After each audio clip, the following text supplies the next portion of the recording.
Kuki channel thusoh LAHKHOM ni ho zo se na bon on ni hupa tunung jang VANNOI thusoh chom la chom ho na be khom ki loite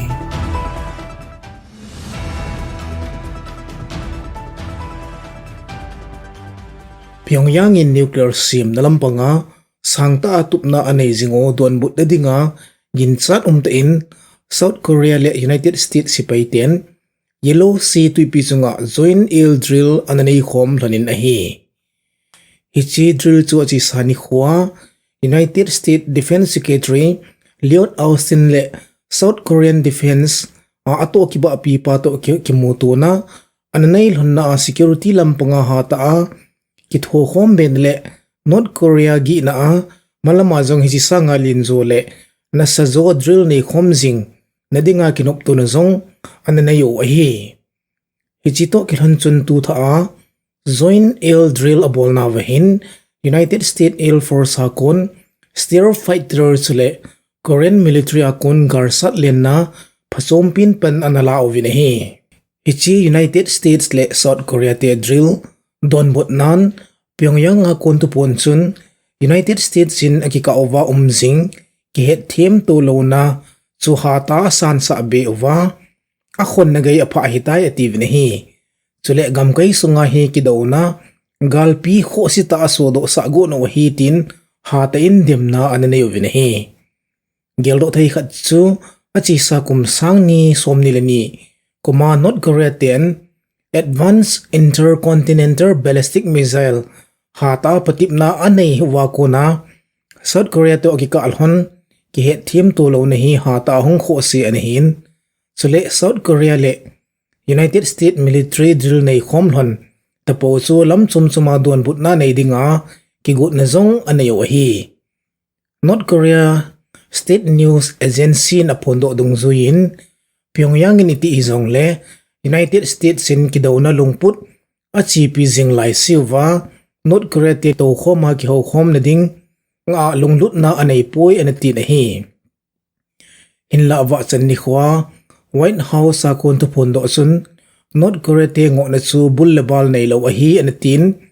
United States sin hoi laimun iti phan hi jong le North Korea palai te ki mopia ki ho khom pi na dinga gut sa a ki hizinge anati na hi chule hi chi South Korea te to joint drill ki ball hi masanga pat ani ki ball jing thu tha hi poitin nil kalna anane zuna hi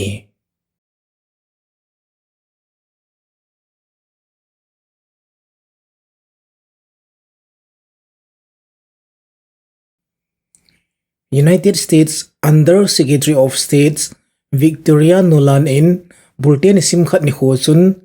Sri Lankan mun officer visit Vilna anane zina hi Colombo muna Sri Lankan President Ranil Wickremesinghe to kimoto na annei honin ahi ichi amano kalsun nahi United States le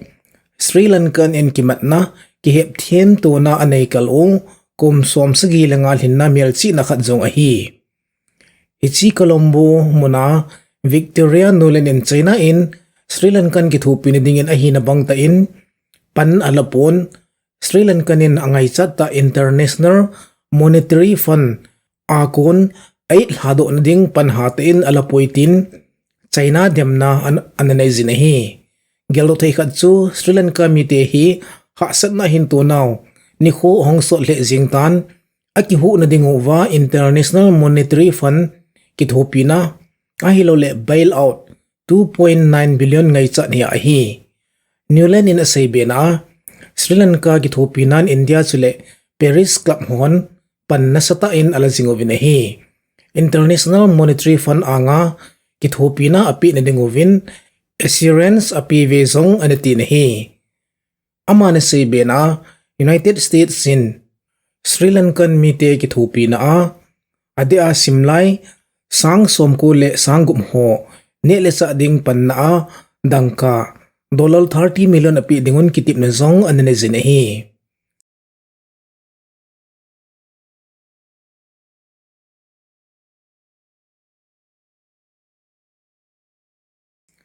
Russia tien Eastern Ukraine gamho ma Kramatorsk muna bom analha kit nava Ukraine milhami tumin thina na tu kinovin mi somni walin kisu kha na anani zuna hi het thei khat chu chromatox mun hi achi sakum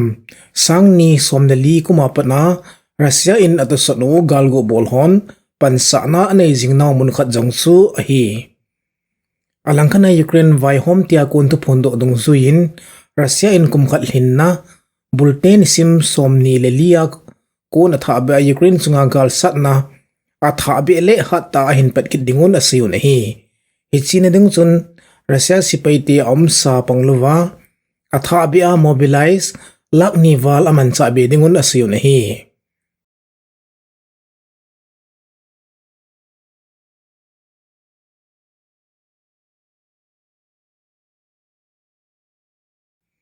boinato hungki sei thajing Australian Caldiner George Spill chu Sydney khupia vuina ananei tawina hi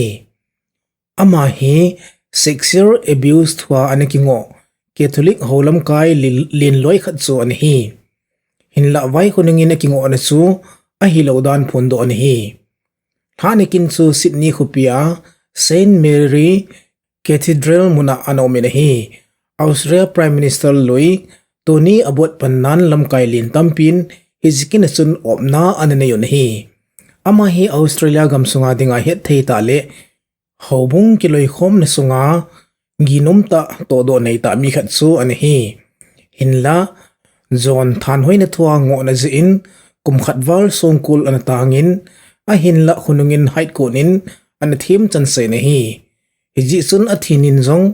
ama chunga lingkim lona ki phinna nei jong anomina hi egiti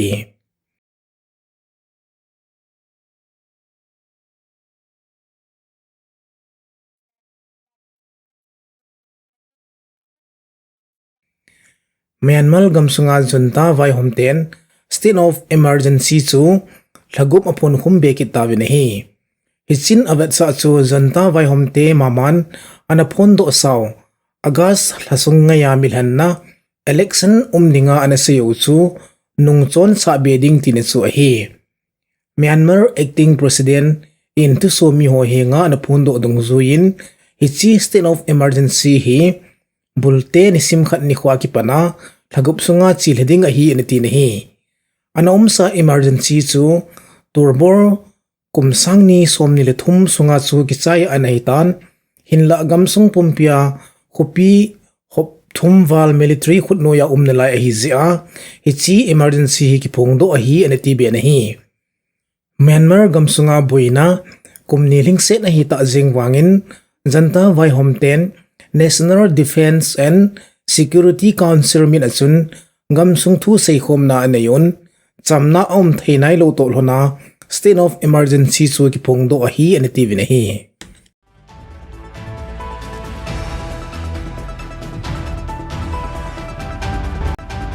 tuswa panapa na sin chen ngai ho se achung si wa gi pagi panaw het ko be tusu thai mukit ka ovin na bonon mangphale chibe